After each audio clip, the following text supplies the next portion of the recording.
Talent online current affairs ക്ലാസ്സിലേക്ക് സ്വാഗതം. ഇന്ന് നമ്മൾ ചർച്ച ചെയ്യുന്നത് ജൂൺ 6-ാം തീയതിയിലെ ആനുകാലിക വിഷയങ്ങളാണ്. വരൂ ക്ലാസ്സിലേക്ക് കിടക്കാം. ടാലന്റിന്റെ ഒരു ബെസ്റ്റ് ഓഫറാണ് ഇനി നിങ്ങൾക്ക് പരിചയപ്പെടുത്താനുള്ളത്. ഇനി വരുന്ന LP/UP അസിസ്റ്റന്റ് എക്സാമിന് വേണ്ടി പ്രിപ്പയർ ചെയ്യുന്നവർക്കായി ടാലന്റിന്റെ ഇതിന് വേണ്ടിയിട്ടുള്ള റാങ്ക് ഫെയർ റെഡിയാണ്. അപ്പോൾ താഴെ തന്നിരിക്കുന്ന ആ ഒരു ലിങ്ക് വഴി നിങ്ങൾക്ക് ഈ ഒരു ബുക്ക് പർച്ചേസ് ചെയ്യാവുന്നതാണ്. LP/UP SM എന്നുള്ള ഈ ഒരു കൂപ്പൺ കോഡ് കൂടി കൊടുക്കുകയാണെങ്കിൽ നിങ്ങൾക്ക് ഒരു ബെസ്റ്റ് ഓഫറിൽ തന്നെ ഈ ഒരു ബുക്ക് ഈ റാങ്ക് ഫെയർ സ്വന്തമാക്കാനായിട്ട് സാധിക്കുന്നതാണ്. അപ്പോൾ എക്സാമിന് വേണ്ടി പ്രിപ്പയർ ചെയ്യുന്നവർ ഉടൻ തന്നെ ഈ ഒരു ബുക്ക് ഈ ഒരു റാങ്ക് ഫെയർ സ്വന്തമാക്കുക. അതേപോലെ ഈ ഒരു SCRT പാഠഭാഗങ്ങളൊക്കെ ഉൾപ്പെടുത്തി നല്ല അപ്ഡേഷനോട് കൂടിയിട്ടാണ് ഈ ഒരു ബുക്ക് തയ്യാറാക്കിയിട്ടുള്ളത്. നമ്മുടെ മുന്നിലുള്ള PSCയിലെ ഏറ്റവും ഇമ്പോർട്ടൻ്റ് ആയിട്ടുള്ള ഒരു എക്സാമാണ് LGS എക്സാം എന്ന് പറയുന്നത്.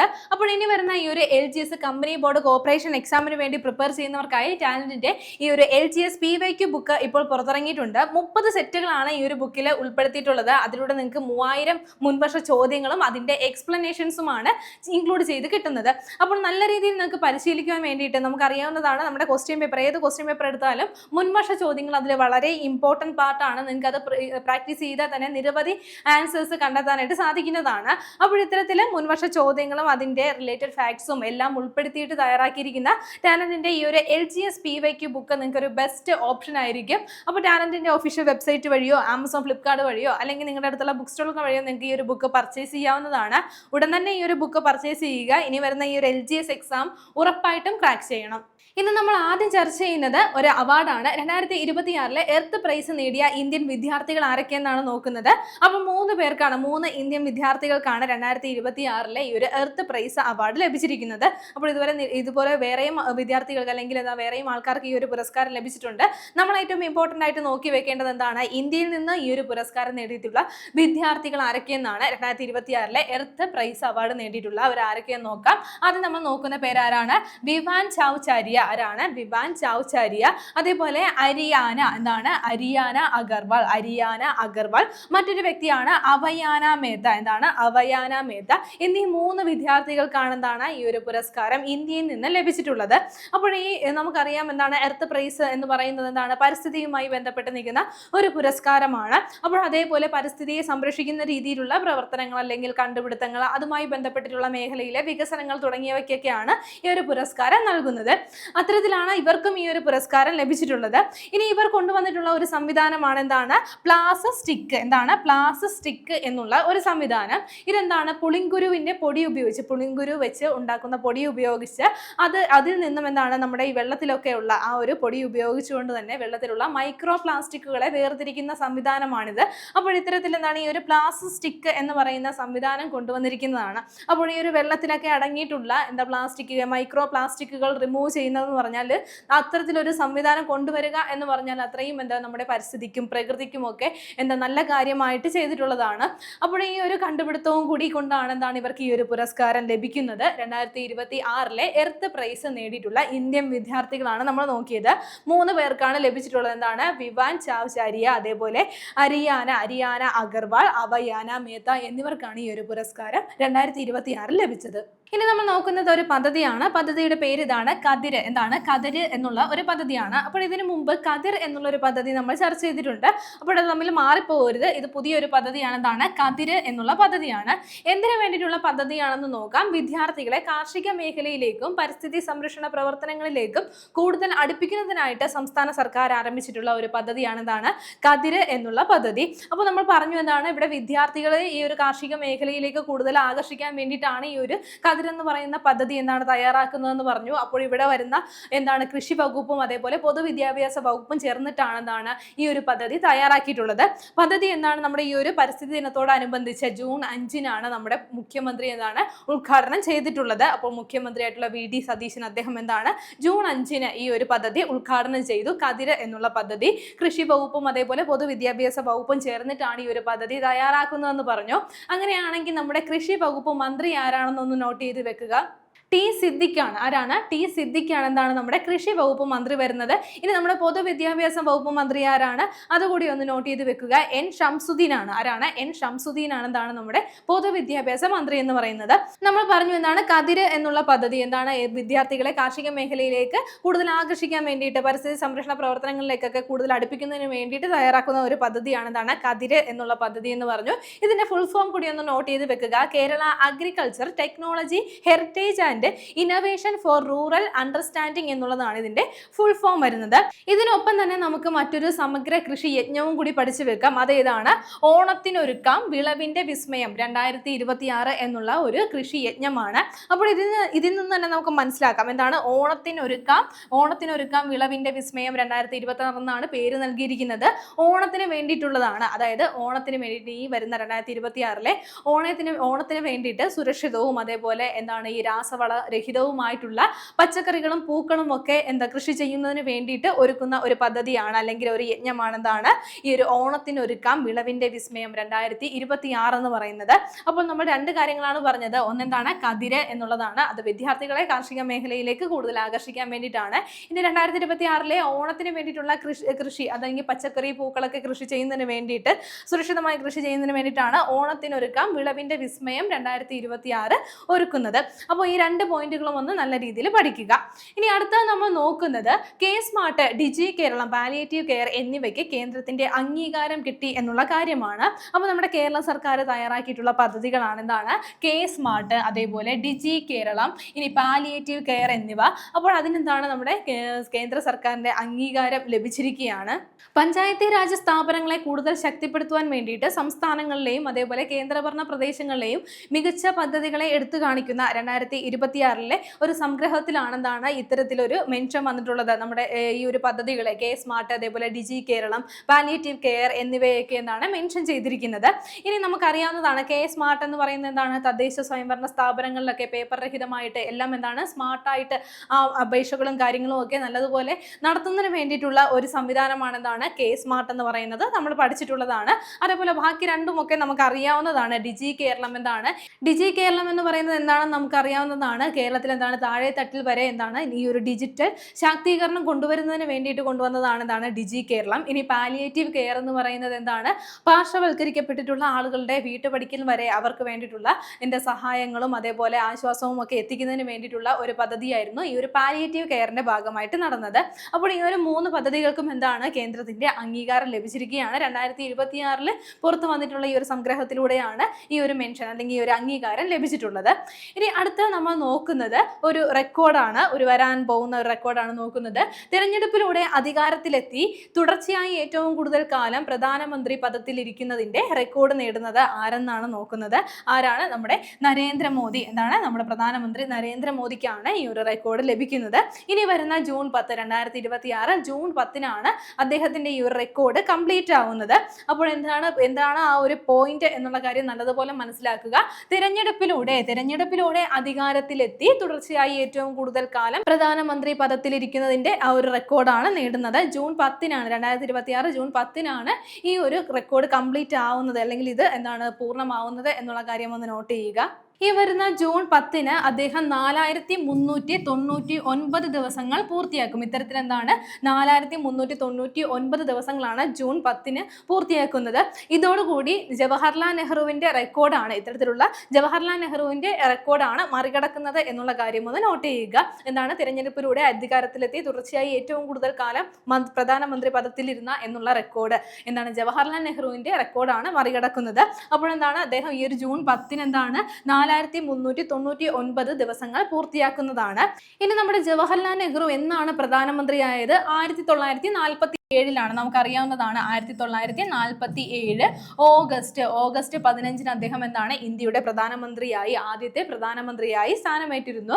അതിനുശേഷം എന്താണ് 1952 തന്നെ 1952 മെയ് 13 എന്താണ് ജവഹർലാൽ നെഹ്റു എന്താണ് തിരഞ്ഞെടുക്കപ്പെട്ട പ്രധാനമന്ത്രിയാവുന്നത്. എന്താണ് ആദ്യത്തെ തിരഞ്ഞെടുക്കപ്പെട്ട പ്രധാനമന്ത്രിയാവുന്നത്. തെരഞ്ഞെടുപ്പിലൂടെ ഈ ഒരു പ്രധാനമന്ത്രി പദത്തിലേക്ക് വരുന്നത്. ആ ഡേറ്റ് എന്താണെന്ന് ഓർത്തു വെക്കുക. 1952 മെയ് 13 അതിനുശേഷം 1964 മെയ് 27 അദ്ദേഹം അന്തരിക്കുന്നത് വരെ അദ്ദേഹം തന്നെയായിരുന്നു ഇന്ത്യയുടെ എന്താണ് പ്രധാനമന്ത്രിയായിരുന്നത്.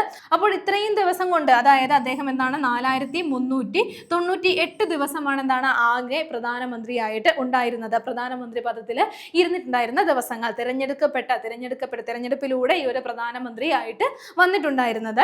അപ്പോൾ ആ ഒരു റെക്കോർഡാണ് ആര് മറികടക്കുന്നത്? നരേന്ദ്രമോദി മറികടക്കുന്നത്. നോക്കുന്നത്. ഇനി നരേന്ദ്രമോദി പ്രധാനമന്ത്രിയായിട്ടുണ്ടായിരുന്ന ദിവസം ഏതാണെന്ന് കൂടി ഒന്ന് നോട്ട് ചെയ്ത് വെക്കുക. 2014 ആരാണ് നരേന്ദ്രമോദി പ്രധാനമന്ത്രിയാവുന്നത്. അങ്ങനെ അദ്ദേഹം 2014 മെയ് 26 എന്താണ് ഇന്ത്യയുടെ പ്രധാനമന്ത്രിയായ ആരാണ് നരേന്ദ്രമോദി. അപ്പോൾ ഈ ഒരു ജൂൺ 10 2026 ജൂൺ 10 ആകുമ്പോഴേക്കും അദ്ദേഹം എന്താണ് ഈ ഒരു റെക്കോർഡ് ഈ ഒരു ദിവസം മറികടന്നുകൊണ്ട് 4399 ദിവസങ്ങൾ പ്രധാനമന്ത്രി പദത്തിൽ ഇരിക്കുന്ന വ്യക്തിയായിട്ട് മാറുകയാണ്. അങ്ങനെയാണ് അദ്ദേഹത്തിന് ഈ ഒരു റെക്കോർഡ് ലഭിക്കുന്നത്. അപ്പോൾ ഈ പോയിന്റ് ഒന്ന് നോട്ട് ചെയ്ത് വെക്കുക, നല്ലതുപോലെ ഒന്ന് മനസ്സിലാക്കി വെക്കുക. ഇനി അടുത്തത് നമുക്ക് നോക്കാനുള്ളത് ഒരു സിനിമയുമായി ബന്ധപ്പെട്ട ഒരു പോയിന്റ് ആണ്. അപ്പോൾ 28ാമത് ഷാൻഹായ് അന്താരാഷ്ട്ര ചലച്ചിത്ര മേളയിൽ പ്രദർശിപ്പിക്കാൻ ഒരുങ്ങുന്ന അരുന്ധതി റോയുടെ ചലച്ചിത്രം ഏതെന്നാണ് നോക്കുന്നത്. അപ്പോൾ ചിത്രം ഏതാണെന്ന് ഓർത്തു വെക്കുക. In which any gives its those ones എന്നുള്ളതാണ് ഈ ഒരു സിനിമ.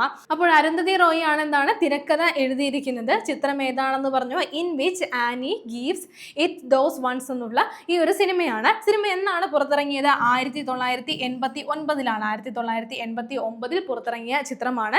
ഈ ഒരു സിനിമ സംവിധാനം ചെയ്തത് ആരാണ്? പ്രദീപ് കൃഷ്ണനാണ്. ആരാണ്? പ്രദീപ് കൃഷ്ണനാണ് ഈ ഒരു സിനിമ സംവിധാനം ചെയ്തത്. അപ്പോൾ ഈ ഒരു സിനിമ എന്താണ് 28ാമത് ഷാൻഹായ് അന്താരാഷ്ട്ര ചലച്ചിത്ര മേളയിൽ എന്താണ് പ്രദർശിപ്പിക്കാനായിട്ട് ഒരുങ്ങുകയാണ്. അപ്പോൾ സിനിമയും അതേപോലെ തന്നെ എന്താണ് ഇതിന്റെ തിരക്കഥ എഴുതിയത് അരുന്ധതി റോയ് ആണ് എന്നുള്ള കാര്യം കൂടി ഒന്ന് നോട്ട് ചെയ്ത് വെക്കുക. ഇനി നമ്മൾ നോക്കുന്ന പോയിന്റ് 2026 ജൂണിൽ ഇന്ത്യ സന്ദർശിച്ച വെനസ്വേലൻ ആക്ടിംഗ് പ്രസിഡന്റ് ആരെന്നാണ്.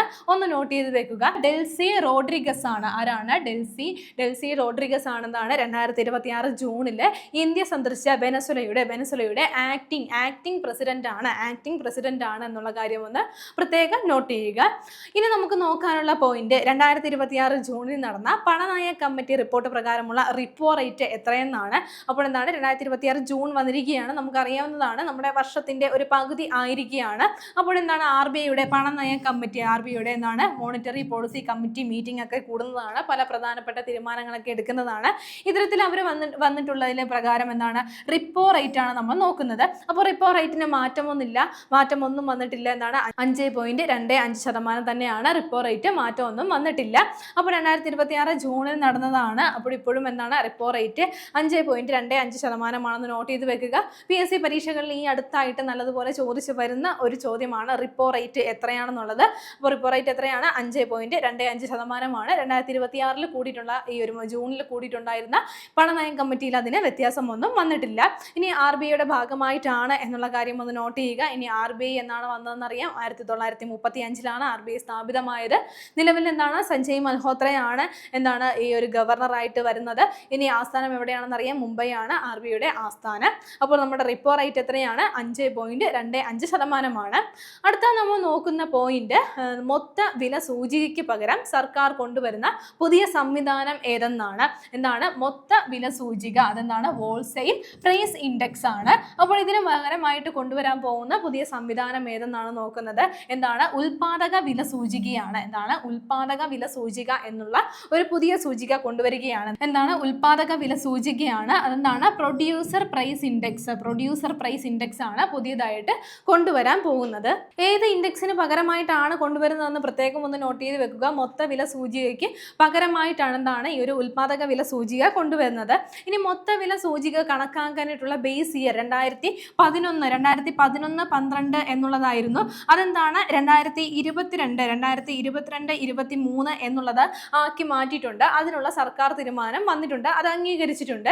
ഇനി നമ്മൾ പറഞ്ഞു ഈ ഒരു മൊത്ത വില സൂചികയ്ക്ക് പകരം സർക്കാർ എന്താണ് ഉൽപാദക വില സൂചിക കൊണ്ടുവരുന്നതാണെന്ന്. അപ്പോൾ ഇത് നിലവിൽ വന്ന, അതായത് ഉൽപാദക വില സൂചിക നിലവിൽ വന്ന 5 വർഷത്തേക്ക് രണ്ടും പ്രസിദ്ധീകരിക്കുന്നതായിരിക്കും. അതായത് ഈ ഒരു ഉൽപാദക വില സൂചികയും മൊത്ത വില സൂചികയും പ്രസിദ്ധീകരിക്കുന്നതായിരിക്കും.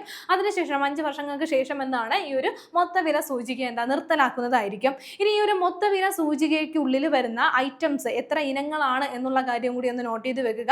നമുക്കത് അറിയാവുന്നതാണ്. 697 ഇനങ്ങളായിരുന്നു ഉണ്ടായിരുന്നത്. എന്താണ് 697 ഇനങ്ങളായിരുന്നു. അത് എത്രയാക്കി ഉയർത്തി? 957 ആക്കി ഉയർത്തിയിട്ടുണ്ട്. 957 ഐറ്റംസ് ആക്കിയിട്ട് ഉയർത്തിയിട്ടുണ്ട്. എന്താണ് മൊത്ത വില സൂചികയ്ക്ക് കീഴിൽ വരുന്ന ഇനങ്ങളാണ് പറഞ്ഞത്.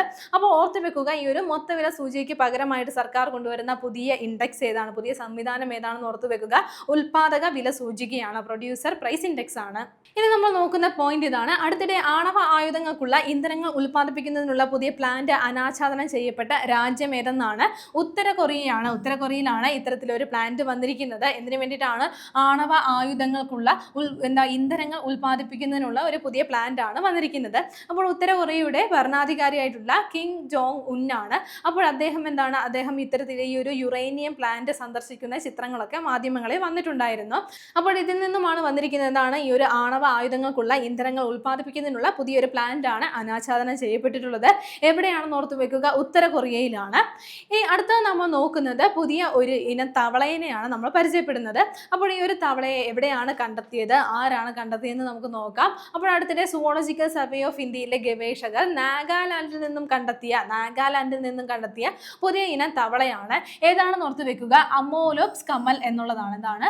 അമോലോപ്സ് കമൽ എന്നുള്ള ഈ ഒരു തവളയാണ് കണ്ടെത്തിയിരിക്കുന്നത്. എവിടെ നിന്നാണെന്ന് പറഞ്ഞു? നാഗാലാൻഡിൽ നിന്നുമാണ് കണ്ടെത്തിയത്. ആരാണ്?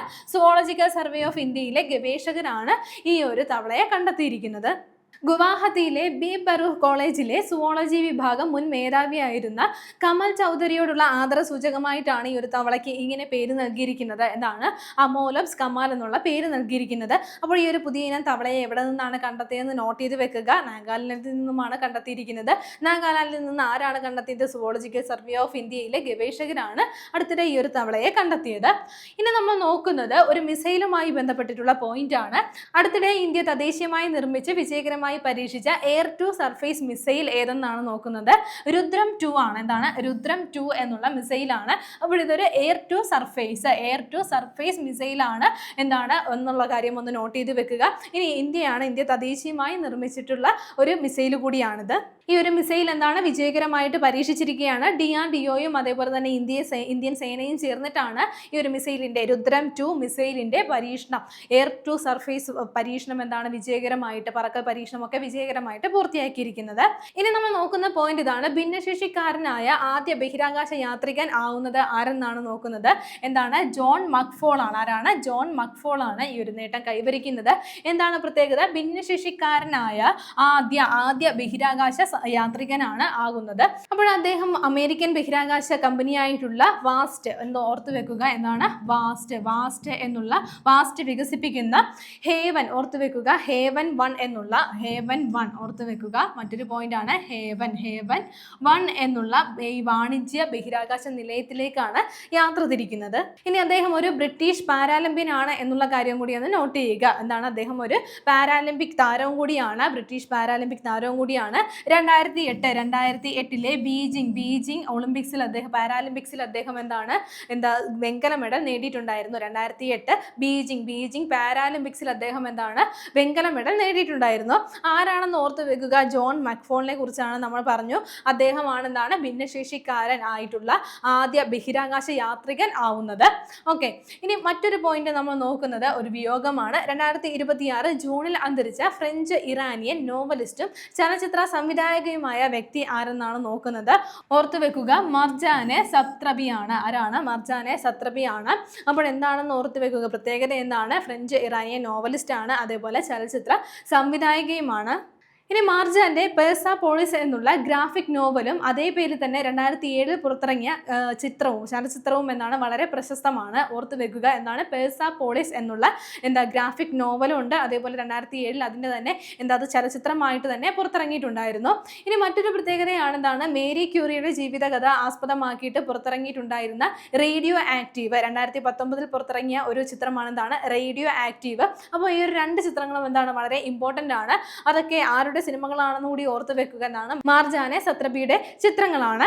അപ്പോൾ അവർ ഒരു നോവലിസ്റ്റ് ആണെന്ന് പറഞ്ഞു, അതേപോലെ ചലച്ചിത്ര സംവിധായകയാണെന്നും പറഞ്ഞു. 2 കാര്യങ്ങളും 2 പ്രത്യേകതകൾ നോട്ട് ചെയ്ത് വെക്കുക. ഇനി വരുന്ന PSC എക്സാമുകൾ വളരെ ഇമ്പോർട്ടൻറ്റ് പാർട്ടാണ് SCRT പാഠഭാഗങ്ങൾ. അപ്പോൾ ഈ ഒരു പാഠഭാഗങ്ങൾ നിങ്ങൾക്ക് പഠിച്ചു തീർക്കാൻ വേണ്ടി ടാലന്റിന്റെ അറിവിടം ബുക്കുകൾ വളരെ ഹെൽപ്ഫുള്ളായി എന്നറിഞ്ഞതിൽ സന്തോഷമുണ്ട്.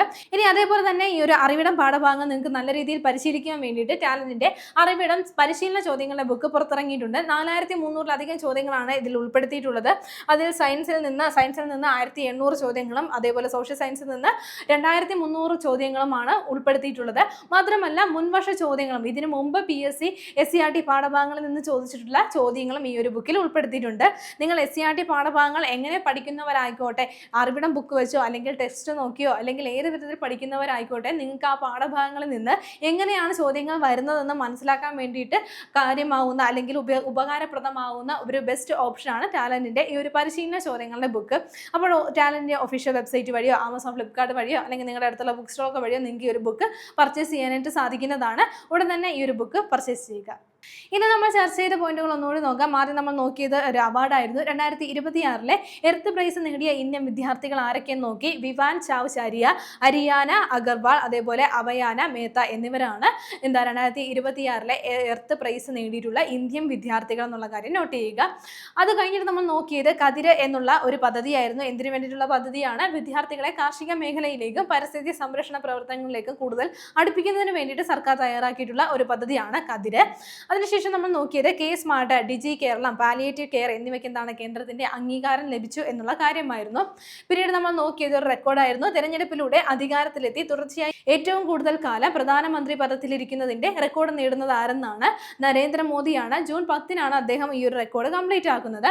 അത് കഴിഞ്ഞിട്ട് നമ്മൾ നോക്കിയത് 28ാമത് ഷാൻഹായ് അന്താരാഷ്ട്ര ചലച്ചിത്രമേളയിൽ പ്രദർശിപ്പിക്കാൻ ഒരുങ്ങുന്ന അരുന്ധതി റോയ് തിരക്കഥ എഴുതിയ ചലച്ചിത്രമേളെന്നാണ്. നോട്ട് ചെയ്ത് വെക്കുക. In which Annie's gives its those ones എന്നുള്ളതാണ് ഈ ഒരു ചലച്ചിത്രം. 1989 ചിത്രം റിലീസ് ചെയ്തിട്ടുണ്ടായിരുന്നത്. അത് കഴിഞ്ഞ് നമ്മൾ നോക്കിയത് 2026 ജൂണിൽ ഇന്ത്യ സന്ദർശിച്ച വെനസ്വലൻ ആക്ടിംഗ് പ്രസിഡന്റ് ആരെന്നാണ് നോക്കിയത്. ഓർത്തു വെക്കുക. ഡെൽസി റോഡ്രിഗസ് ആണ്. ആരാണ്? ഡെൽസി റോഡ്രിഗസ് ആണ് അടുത്തിടെ ഇന്ത്യ സന്ദർശിച്ച വെനസ്വലയുടെ ആക്ടിംഗ് പ്രസിഡന്റ്. പിന്നീട് നമ്മൾ നോക്കിയത് 2026 ജൂണിൽ പണനയ കമ്മിറ്റി നടന്നിട്ടുണ്ടായിരുന്നു. അപ്പോൾ ഈ ഒരു റിപ്പോർട്ട് പ്രകാരം നമ്മുടെ റിപ്പോ റേറ്റ് എത്രയെന്നാണ് നോക്കിയത്. നിലവിലെ റിപ്പോ റേറ്റിന് മാറ്റമൊന്നും സംഭവിച്ചിട്ടില്ല. 5.25% തന്നെയാണ്. അത് കഴിഞ്ഞിട്ട് മൊത്തവില സൂചികയ്ക്ക് പകരമായിട്ട് സർക്കാർ കൊണ്ടുവരാൻ പോകുന്ന പുതിയ സംവിധാനം ഏതെന്നാണ് നോക്കിയത്. ഉൽപാദക വില സൂചികയാണ്. ഹോൾസെയിൽ പ്രൈസ് ഇൻഡെക്സിന് പകരം ഇനി വരുന്നത് എന്താണെന്ന് ഓർത്ത് വെക്കുക. പ്രൊഡ്യൂസർ പ്രൈസ് ഇൻഡെക്സ് ആണ്. പിന്നീട് നമ്മൾ നോക്കിയ പോയിന്റ് അടുത്തിടെ ആണവ ആയുധങ്ങൾക്കുള്ള ഇന്ധനങ്ങൾ ഉൽപ്പാദിപ്പിക്കുന്നതിനുള്ള പുതിയ പ്ലാന്റ് അനാച്ഛാദനം ചെയ്യപ്പെട്ട രാജ്യം ഏതെന്നാണ്? ഉത്തര കൊറിയയാണ്. അപ്പോൾ ഉത്തര കൊറിയയുടെ ഭരണാധികാരി കിം ജോങ് ഉൻ ഇതിനൊക്കെ വേണ്ടിയിട്ടുള്ള യുറേനിയം പ്ലാന്റ് സന്ദർശിക്കുന്ന ഫോട്ടോകളൊക്കെ ഇപ്പോൾ മാധ്യമങ്ങളിൽ പ്രചരിക്കുന്നുണ്ട്. അതിനുശേഷം നമ്മൾ നോക്കിയ മറ്റൊരു പോയിന്റ് ആയിരുന്നു തവളയുമായി ബന്ധപ്പെട്ട ഒരു പോയിന്റ്. പുതിയൊരു തവളയെ എവിടെ നിന്നാണ്? നാഗാലാൻഡിൽ നിന്നും കണ്ടെത്തിയിരിക്കുകയാണ്. സുവോളജിക്കൽ സർവേ ഓഫ് ഇന്ത്യയിലെ ഗവേഷകരാണ് ഈ ഒരു തവളയെ കണ്ടെത്തിയത്. എന്താണ് ഇതിന് നൽകിയിരിക്കുന്ന പേരെന്ന് ഓർത്ത് വെക്കുക. അമോലോപ്സ്. അമോലോപ്സ് കമാൽ എന്നുള്ള പേരാണ് നൽകിയിരിക്കുന്നത്.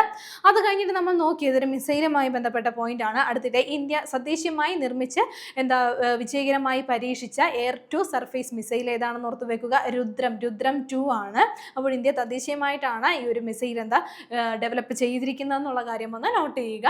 അത് കഴിഞ്ഞ് നോക്കിയത് ഭിന്നശേഷിക്കാരനായ ആദ്യ ബഹിരാകാശ യാത്രികൻ ആവുന്നത് ആരെന്നാണ്? ജോൺ മക്ഫോൾ ആണ്. അപ്പോൾ അദ്ദേഹമാണ് ആദ്യമായിട്ട് ഭിന്നശേഷിക്കാരനായിട്ടുള്ള ആദ്യ ബഹിരാകാശ യാത്രികൻ ആവുന്നത്.